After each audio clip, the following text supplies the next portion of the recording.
O PGR e o Moraes foram contra a apreensão do passaporte de Eduardo Bolsonaro.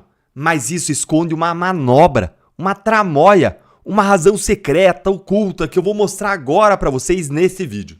Bora aqui direto pro assunto, porque ontem, gente, o dia foi extremamente quente, com tanto acontecimento bombástico, e a gente tem muito a analisar, a digerir, mas nesse vídeo eu vou te explicar o que aconteceu.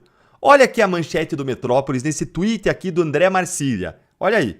PGR diz ao STF ser contra a apreensão do passaporte do Eduardo Bolsonaro. Sabe quando o PGR deu esse parecer? Logo depois do Eduardo Bolsonaro anunciar em um vídeo que ele não voltaria mais ao Brasil por conta da perseguição de Moraes. Minutos depois desse vídeo do Eduardo Bolsonaro. E aí veio esse parecer. E aí o Marcília pergunta, olha aqui. A pergunta é, por que só agora? Por qual razão a PGR descumpriu seu prazo e apenas hoje se manifestou? Vale dizer que Moraes não está obrigado a acompanhar a PGR. Nada impede que Eduardo volte e Moraes decida contra a PGR e pela retenção do passaporte. Pois é, Gonê, por que só agora? Você deixou passar o prazo de 5 dias que Moraes deu. O pedido do PT estava há 18 dias nas suas mãos para decidir e você não fez nada. E aí, no dia em que Eduardo Bolsonaro anuncia um autoexílio nos Estados Unidos, e também no mesmo dia em que sai a notícia de que o próprio Gonê está na mira dos Estados Unidos para punições pela Lei Magnitsky, aí o Gonê vai e solta o parecer.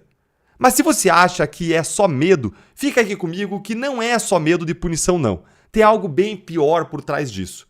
E aliás, tem 2 vídeos do canal que eu fiz ontem, um sobre o caso Eduardo, outro sobre o pacotão das punições que o Trump está preparando contra todo mundo, STF, PGR, PF, depois assiste lá esses 2 vídeos, eu vou deixar aqui na tela no final e também nos comentários para você ver. E aí depois, gente, chegou a notícia, no mesmo dia o Moraes decidiu e arquivou o pedido do PT. Olha aí o Marcília de novo anunciando e questionando. Aí VSOS disse... Moraes arquiva pedido para apreender passaporte de Eduardo Bolsonaro, e aí vem aqui o Marcília falando. Se PGR e Moraes foram capazes de arquivar o pedido em horas, alegando com isso que não fazem perseguição política, qual o motivo, se não político, de não o terem feito antes? Inclusive com o descumprimento do prazo pela PGR? E aí eu vou te contar a razão secreta desse recuo da PGR e de Moraes ao mesmo tempo, no mesmo dia. Não é só medo.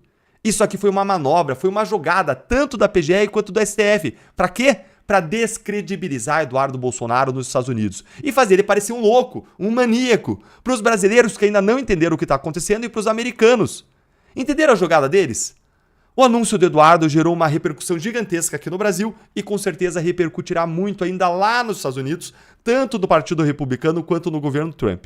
Ao dar essas canetadas no mesmo dia, o que a PGR e o STF quiseram fazer foi enfraquecer o anúncio do Eduardo, para mostrar como tá tudo normal aqui no Brasil, como aqui nós temos uma democracia inabalada, perfeita, linda, um Estado democrático de direito consolidado.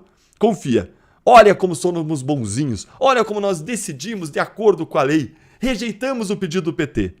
Eduardo não vai perder o passaporte não. Essa jogada foi para quando Eduardo Bolsonaro for denunciar os abusos de Moraes dos Estados Unidos, os americanos olharem e falarem, ué, mas você não tinha dito que veio para cá porque tinham ameaçado a prender seu passaporte? E aí essa notícia aqui de que o Moraes rejeitou o pedido, como é que é essa história? Ou seja, isso aí é para criar uma desconfiança, uma intriga em relação à credibilidade das denúncias do Eduardo, como se ele fosse alguém falando teorias da conspiração.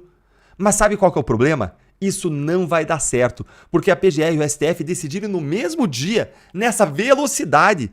Quando tinha passado aí 18 dias, os 2 no mesmo dia nessa velocidade, logo depois do anúncio do Eduardo. Isso aí é uma prova de que as decisões do STF são políticas. A emenda ficou pior do que o soneto para Moraes, porque isso aqui vai virar artilharia para o Eduardo usar lá nos Estados Unidos. Tá todo mundo espantado no Brasil com o fato disso ter acontecido, de tanto o Gonê quanto o Moraes terem se posicionado no mesmo dia. Ficou óbvia, ficou escancarada a jogada ensaiada, combinada, o alinhamento entre eles. Isso é absurdo. Concorda comigo? Olha, você pode pensar diferente. Você pode achar que foi tudo uma grande coincidência. Eu era ingênuo também. No começo da Lava Jato, eu não achava que a maioria dos políticos era corrupta. Eu não acreditava num sistemão, como depois a Lava Jato provou que existe. Eu achava que o STF era técnico. Gente, que vergonha, que ingenuidade. Eu acreditava na grande mídia. Não percebia os interesses por trás da grande mídia. Não sabia que 80% dos jornalistas são de esquerda. E eu acreditava na grande mídia. Ter acompanhado de perto fez as minhas ingenuidades irem caindo, uma depois da outra, à medida que eu vi as provas de que há algo muito podre no reino da Dinamarca. O que aconteceu ontem foi muita coincidência para ser verdade. E só pode ser interpretado, compreendido dentro de um contexto maior de tudo o que está acontecendo no Brasil.